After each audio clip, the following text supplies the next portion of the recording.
consciousness. I mean, the right framework to talk about all of this, from my point of view, is consciousness and its contents, right? So we have consciousness, the fact that there's something that is like to be us, right? The fact that the world and our internal experience is illuminated, that it has a qualitative character. And then there's the question of what is that qualitative character? What is it, what kinds of information do we have access to? What does it feel like to be us? How do different states of arousal change that? So you talked about fear. Yeah, I mean, fear can change a lot of things, but and various neurological deficits, or you can add drugs to the mix. You add psychedelics that radically transform the contents of consciousness.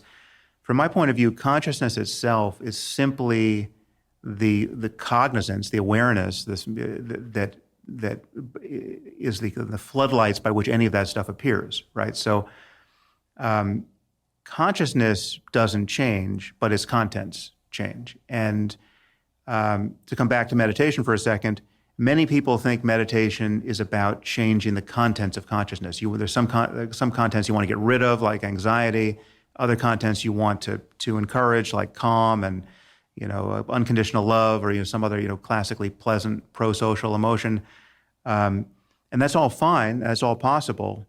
But the real wisdom of the 2,000-year-old wisdom of meditation, that really is the chewy center of the Tootsie Pop, is a recognition of what consciousness itself is always already like, regardless of the contents and the changes in contents. And this is why, we might talk about this, but this is why they're mutually compatible.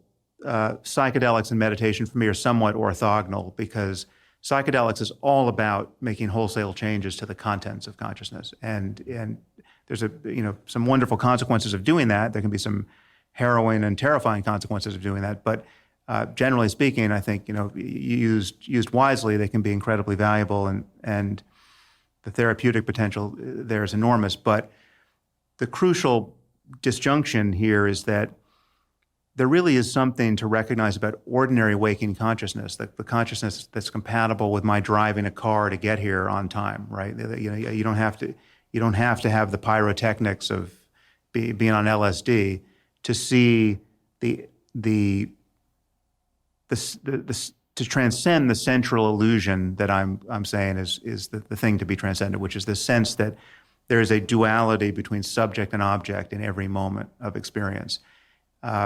And to take it back to something you said about just all of our different modes in ordinary life, the interesting thing is I think people are constantly losing their sense of self, and they're not aware of it.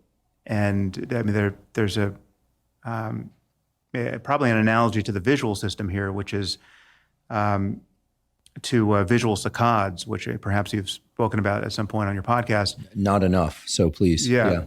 So what happens with our, every time we move our eyes, this is called a saccade, and we do that about 3 times a second or so, just normally.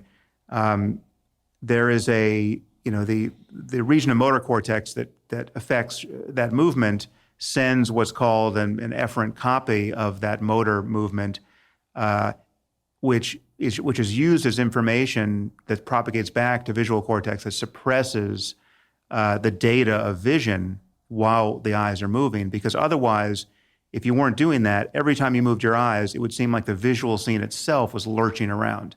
And people can experience this for themselves if they just, touch one of their eyeballs on the side, not all that hard, and kind of jiggle it, and then you can roll it around, you can jiggle it from side to side. You can see that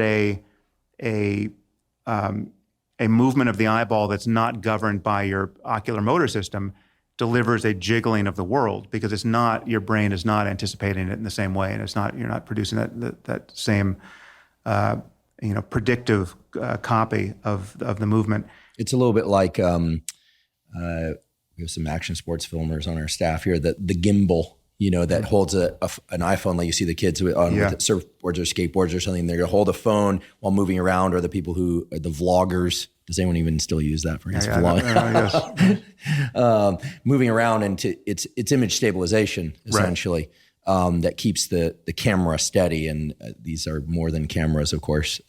For those listening, I pointed at my eyes, but they do far more than just what a camera would do. But yeah, this internal system of image stabilization yeah, I can see perhaps where you're going with this, that it allows us to remain in a self-referencing scheme as opposed to sort of paying attention to just how confusing it is to track the visual world at some level. Right? Well, actually, where I'm going is that so people are having this suppression of vision 3 times a second on average, and they're not experiencing it, right? So you're literally like you're effectively going blind, and you're not noticing it, and this is very fast. Yeah, it's just very fast.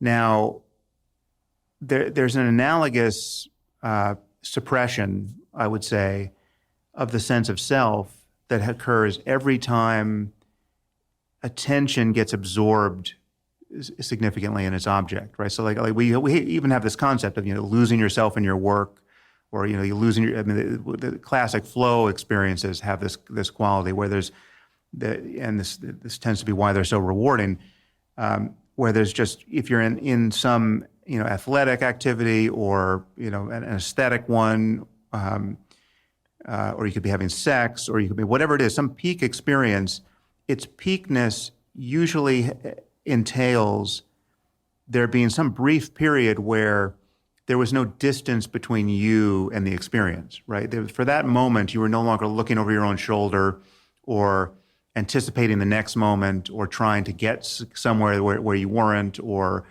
micromanaging errors, or, like this, there's just the flow of unity with whatever the whatever the experience is, a surfer on the wave, right? And we love those experiences. And then we are continually abstracted away from them by our thinking about them. We'll think, oh my God, that was so good, or how do I get back to that? Or, you're looking at a sunset, it's the most beautiful sunset you've ever seen, and then you're continually interrupting the experience of merely seeing it with a commentary about how amazing this is, and I wonder, what are real estate prices are here? I mean, is it possible that we could move here? And like your mind is just continually narrating a conversation you're having with yourself, however paradoxically. I mean, you're telling yourself things that you already know, as though there were two of you rather often, right? Like, you're just, I'm looking for, which is the water, and I say, oh, there it is, right? But like, I'm the one seeing it. Who am I saying, oh, there it is too, as though there's someone else who needs to be informed about the thing I already saw, right? So it's there's something about our internal dialogue that is paradoxical.